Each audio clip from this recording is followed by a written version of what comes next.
The following is a sponsored program paid for by Robin Gwaltney Group, RE/MAX Results. Welcome to Rochester Real Estate, featuring Robin Gwaltney from Gwaltney Group RE/MAX Results and Andy Brownell. Here's Andy Brownell on Rochester's News Talk, 1340 KROC AM and 96.9 FM. Good morning. Welcome to Saturday. Andy Brownell along with Robin Gwaltney Group RE/MAX Results. Good morning, Robin. Hi, how are you doing? I'm doing pretty good. It's December already. Yeah, and you know what? I'm just glad it's not below zero because today's our big Christmas in the park. So we're pretty excited about that and hopefully going to have a big crowd. So while I do the radio show, the guys are out cleaning it up, getting the stage ready for the band and, you know, making sure the last minute lights are up, all the fun stuff. But it'll be a busy day. This is like a Hallmark movie in your town, right? Yes, it is. So if anybody's looking for something fun to do this afternoon, come to Wabasha. Honestly, it's already started because there's already a Christmas bazaar at United Church of Christ and then a cookie walk at Faith Lutheran Church. So people are out buying up all the baked goods. And there is a winter market that's going to open up shortly in across the street at Urban Arrow. And then we have cookies and cocoa and cider and Santa and face painting and kids crafts, and all of that stuff is all complimentary. And then we have a band, which again, we Gwaltney Group is sponsoring the Chubs, which are a favorite band in the local area, and they're going to be playing from 4:30 till 6:30 this afternoon. And Heather owns Urban Arrow. She's got a little portable bar that she's going to set up. It's called the Wren's Nest. It's really cute. It's a little camper that she converted. So it should be a fun day in Wabasha. So if you're looking for something to do, come on over. And it will be looking like Christmas. Oh, in past years, you've had grass. Yeah, no, it definitely looks like Christmas in that park. They're out blowing and shoveling snow off of the stage. So, yeah. Wow. Yeah, it's good. Well, what's happening in the real estate world, Robin? Okay, a couple of things I want to share. First of all, Brian Buffini did his bold predictions this week, and that's where they talk about what should we expect in 2026, okay?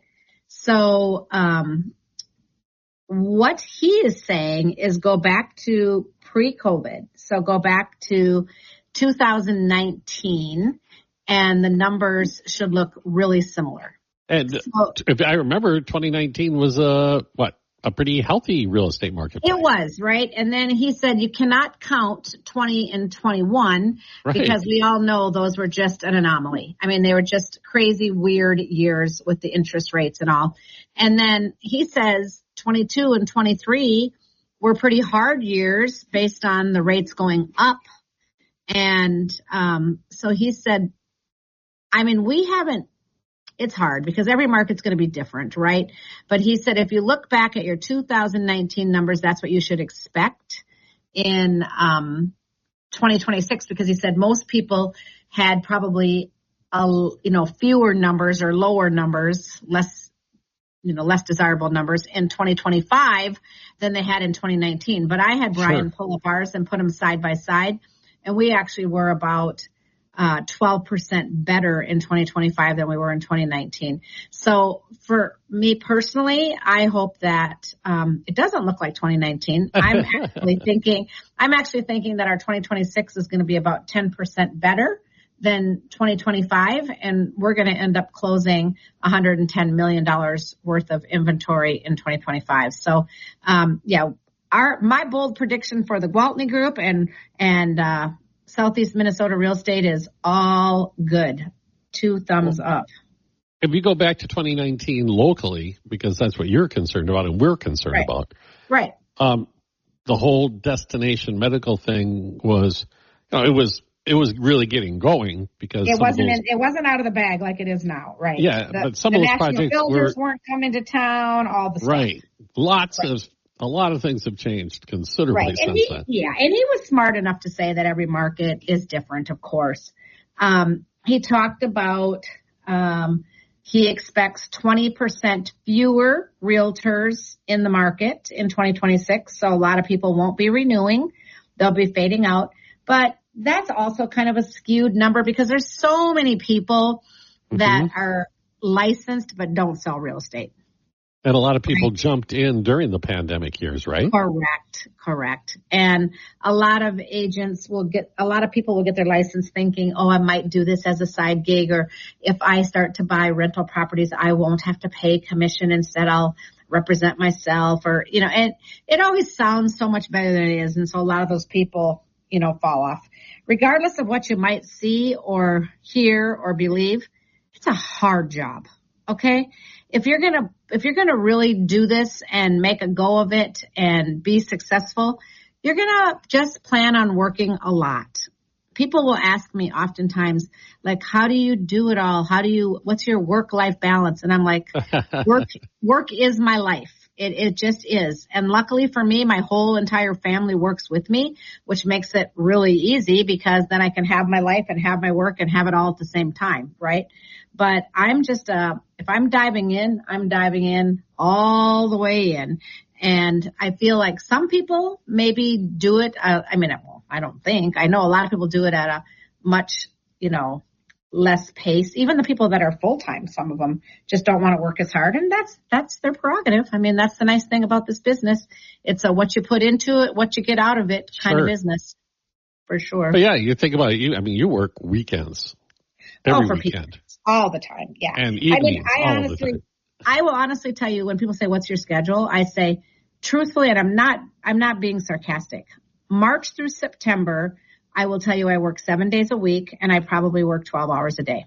I mean, I just work all the time.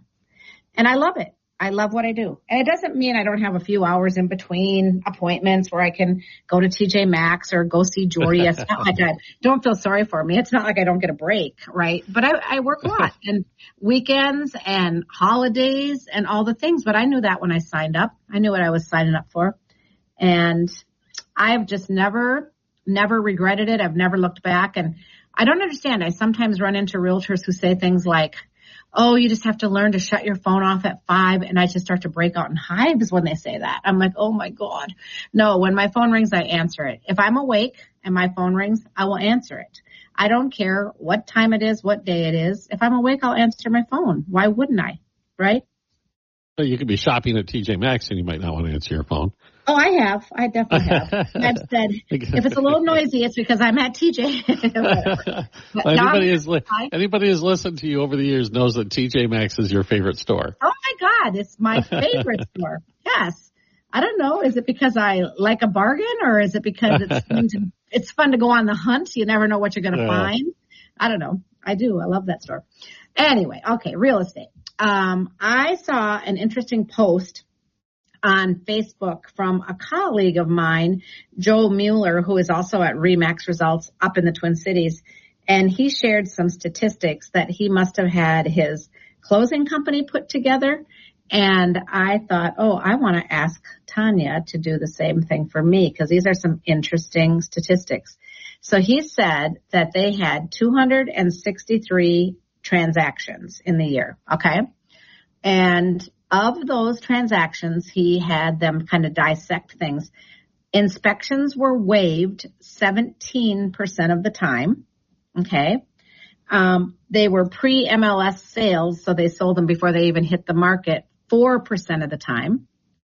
15% of their buyers used cash, 69% conventional financing, 8% FHA, and 6% VA. Their average purchase to list price was 99.7%, and the median purchase to list was 100%. Sellers helping with the closing costs. Boy, now you haven't seen this number in a while. 37% of the time. Wow. Yeah. Sellers providing home warranties to the buyers, 9% of the time. Check this one out. Contingent on the sale of the buyer's home, 9% of the time. So, I thought that would have been higher. This is the Twin Cities. Okay. So in Rochester, I bet it is a little higher, but like 2 years ago in the Twin Cities, if you would have suggested a contingency on a sale, they would have been like, excuse me? Right? So, it's definitely changing. Escalation clauses. Are you familiar with what that is? We talked about that about a month ago. Okay, so we'll offer you $350, but if we have to, we'll go as high as $375, beating the best offer by $1,500, that kind of thing. Right. He saw those 3% of the time. This is the scary one. Cancellations of their contracts, 15% of the time people canceled. I can promise you we don't have those kind of numbers. I mean, maybe overall in the market, but not our group specifically. We've been very, very lucky. I know I keep reading that this is the highest year for cancellations, and we've had a few, but nothing crazy. So we like to. The number that probably caught me most by surprise that you mentioned was 17% waived inspections. Yeah, I'm not seeing that. That seems kind of high.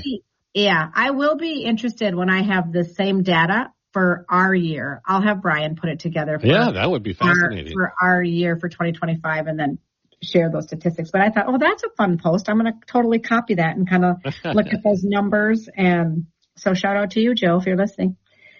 All right, Robin, we do have to take a break. We'll do that and return in just a moment.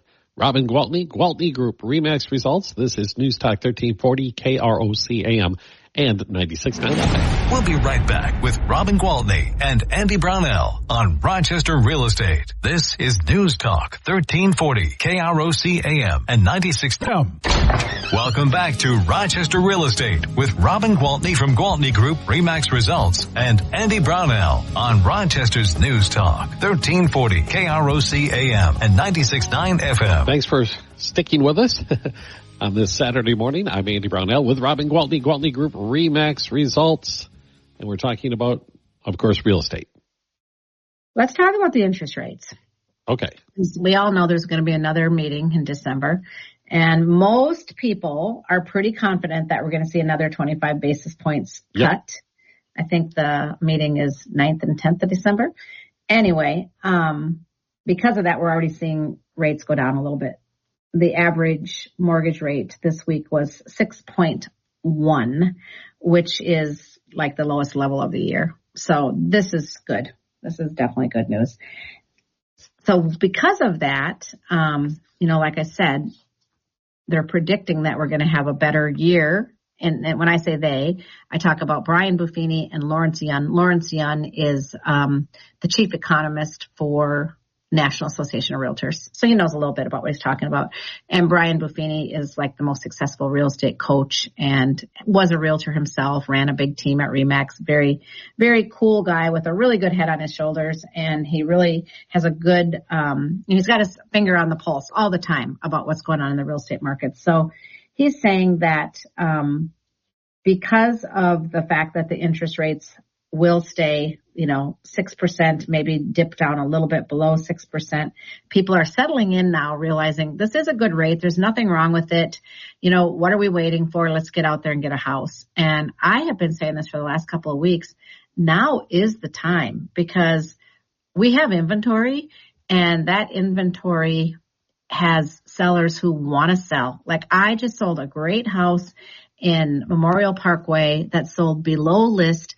That used to never happen. It was such a desirable neighborhood, but right. The guy who owned it for a long time and he bought it as a rental. He's made money on it. He said, you know what? It's going to be a better tax break for me to take this offer and close this year. So it wasn't about the price for him at all. It was about the quick close, right? Sure. And to close this year than it will be to get more money and close next year. So I was like, okay. So you just never know what terms are going to be the most appealing to the sellers. It's not always about the price. And that was one case where it definitely was not. So that buyer walked into a house with a lot of instant equity. So smart. And they were investors. So they know a value when they see it. And, they bought several houses. So there are deals to be had is the moral to my roundabout story. Yeah, that's one aspect I never thought about before because, that tax impact, especially on an investment property, is a big deal. Mm-hmm. It is. And, he's at retirement age and he had about 5 or 6 rental properties. And this was the last one to go.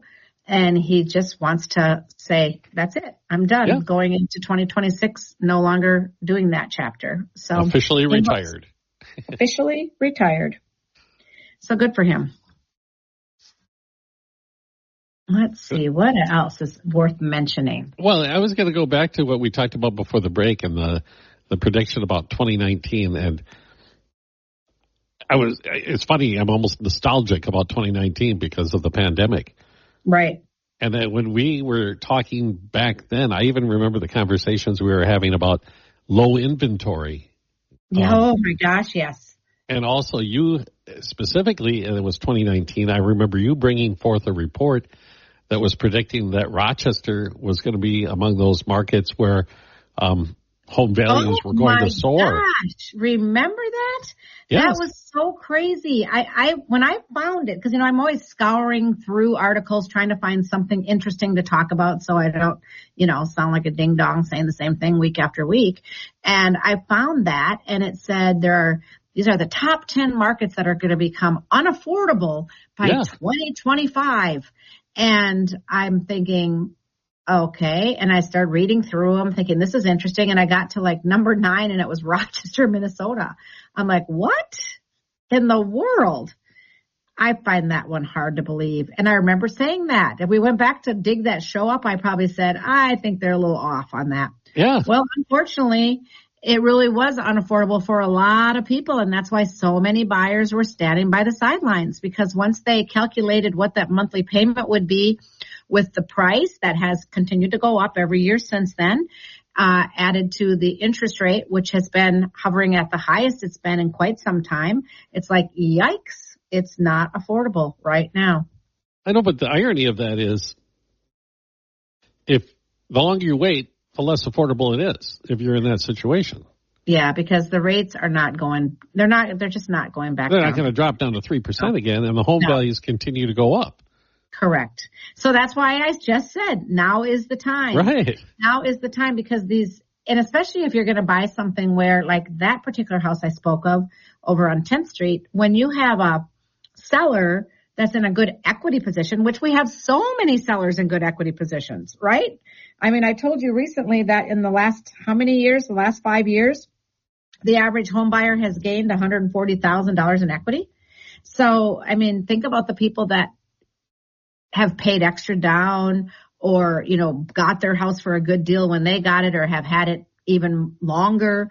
There's some people sitting around with some pretty serious equity. And if they're looking to sell because they're leaving town or because they're getting a divorce or because they're expecting twins and have got to get into a bigger place. I mean, some people are just super motivated to move. And if they're sitting there with equity, well, that's the one thing that is negotiable, right? Because if you're trying to negotiate on a house that the people owe as much as you are offering, you're not going to get much less, right? No. They're not going to typically want to write a check to sell you their house. So get out there is the message. Get out there. Let's go. Let's go do this. I'm done Christmas shopping, so I'm ready to take you out house shopping. All right. Well, Robin, let's take another quick break, and we'll be back in a moment. Robin Gwaltney, Gwaltney Group RE/MAX results on News Talk 1340 KROC AM and 96.9 FM. We'll be right back with Robin Gwaltney and Andy Brownell on Rochester Real Estate. This is News Talk 1340 KROC AM and 96.9 FM. Welcome back to Rochester Real Estate with Robin Gwaltney from Gwaltney Group RE/MAX Results and Andy Brownell on Rochester's News Talk 1340 KROC AM and 96.9 FM. Welcome back. Andy Brownell with Robin Gwaltney, Gwaltney Group RE/MAX Results. And Robin, I saw on social media that your son-in-law we talked about him joining, but now he has officially joined Gwaltney Group. He starts on Monday, so it's pretty close to being official. I am so thrilled, Andy. I have to tell you, he took it pretty hard. He'd been at IBM for 12 years in corporate finance, but his job was pricing. And as you can guess, AI can do that same thing pretty efficiently and pretty accurately. So he has watched his department dwindle over the past few years. And so he kept thinking it could be coming, but he also knew he was a pretty valued employee. So he thought, well, I'm probably safe, but just in case. So he did get his real estate license last year, which I'm thankful for. And he is officially joining. He had his last day at IBM after 12 years in corporate finance, 12 years. But, that corporate finance experience is going to serve him well in real estate. having those pay attention to detail, to numbers, and understanding all of that is such a advantage, because Brett came to us from the same background. He had been at IBM for 10 years in corporate finance, but he actually left on his own, by his own choice.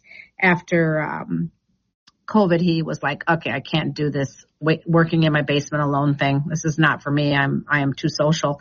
So he made the jump and came over. So now Matt Miller, my one and only son-in-law, is going to join us on Monday. And that means we literally will be running a family business, because Scott and I work together. As you know, Brett joined us 3 years ago and is our at the top of the pile for our sales producers. I think he and Michael kind of are going neck to neck, but Michael's got a little edge on him this year, but I think last year it was Brett. But you get my drift. Sure.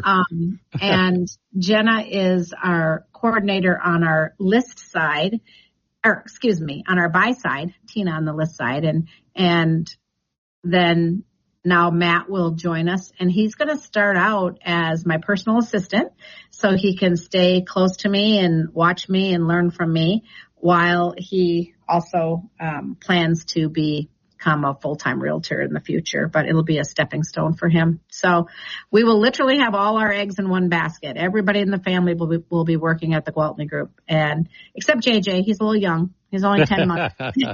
He'll be our mascot. Give him time. But I honestly couldn't be more excited to have Matt join us. So, and of course, we have other people who work with us on the Gwaltney Group, and although they're not family, I truly do adore them as if they are my family. So we have a pretty special thing going on, and Matt's pretty excited. And he came to a team meeting and he said to me, wow, that was refreshing. And I said, what? He goes, such positive energy, such support from one person to the next, such encouragement. He goes, it's just not what I was used to in the corporate world. And I'm like, oh, that's so exciting. So I'm really happy to have him on board, and so is the rest of the team. And yeah, I'll keep you posted on how that all goes. I'll bring him on for a introduction sometime in the near future. Oh, that makes me, when you say he was so encouraged by the meeting, it makes me sad, because I also work among a group of people who, enjoy each other and support each other, and we're pretty tight knit as a family, and I can't imagine not having that in a workplace. I know, right? And he said he didn't even realize that it was so negative and gripey until he came to a meeting that wasn't like that. So it was just refreshing, and he welcomed the change. So I imagine when he's with you and you maybe meet with a prospective buyer, and those number crunching skills will kick in right away. If you're helping somebody lay out a budget, somebody he's already telling me looks at spreadsheets all the time. Exactly. He's already telling me what things I could do better. I'm like, oh boy, first Brett and now Matt. They're trying to make me just a lot more systems oriented. You know what I mean? Analytical. Yes, and that's that I'm like, give me the people, give me the relationships, and the rest of the stuff gets done behind the scenes by other people. But no, it's been great. I'm honestly, seriously, really excited about it. Goodness, we maybe got a minute or so. Do you want to have any listings you want to cover quick? I do. Okay, so let me talk about, I have 2 listings down in Rochester Towers. Now, if you remember, a few years ago, there was that whole structural issue with Rochester Towers, and everybody had to get out. It was deemed to be unsafe. Well, they did fix it, okay? And then after they fixed it, there was still kind of a bad black cloud over it, because there was this thing that you had to pay cash to buy in there. And I'm like, well, that's not good. So I had this guy call me and say, I've got 2 units I'd like to sell. My mother lived in one, I lived in the other. We've moved to Florida, whatever. I said, I don't know if I'm interested in taking them. And he goes, why? I go, I don't know. There's just kind of ever since that structural issue, you have to have cash. He goes, oh, no. He goes, the only thing that had happened, everything was fixed properly. The paperwork just wasn't filed to the state. But he said, I sat on the board. We have done that. The last 2 units that have sold with loans. We are good. Oh, great. So now I'm pretty excited about that. So I've got 2 units in there. And one of them is, they're both 2 beds and 2 baths. And they're both 1,134 square feet. One has a really open floor plan because they took the little wall out from the separate kitchen and the other one still has that little wall. One looks to the west and one looks to the east. And they're both $245,000. So those used to be like the hottest property in downtown Rochester. So hopefully it's going to go back to that. I mean, you're going to be right across the street from that new hospital when it's built. Exactly. So I guess if I only had a minute, I'll just talk about those two and let people know that if there's anything at all I can help you with when it comes to real estate needs, if you have questions, if you're just curious, if you want to learn more about what it would take to buy a house or what it looks like to sell a house, anytime, feel free to call me. You heard me say earlier, if I'm up and my phone is always in my hand and I'm not talking to somebody else, I promise you I am going to answer it. I am old school when it comes to that. So I love to take your phone calls, and anytime, call me at 507-259-4926. All right, Robin, thank you so much, and enjoy the day outdoors at your wonderful Christmas event in Wabasha. Thank you so much. Have a great day. You too. Robin Gwaltney, Gwaltney Group RE/MAX results at News Talk 1340 KROC AM and 96.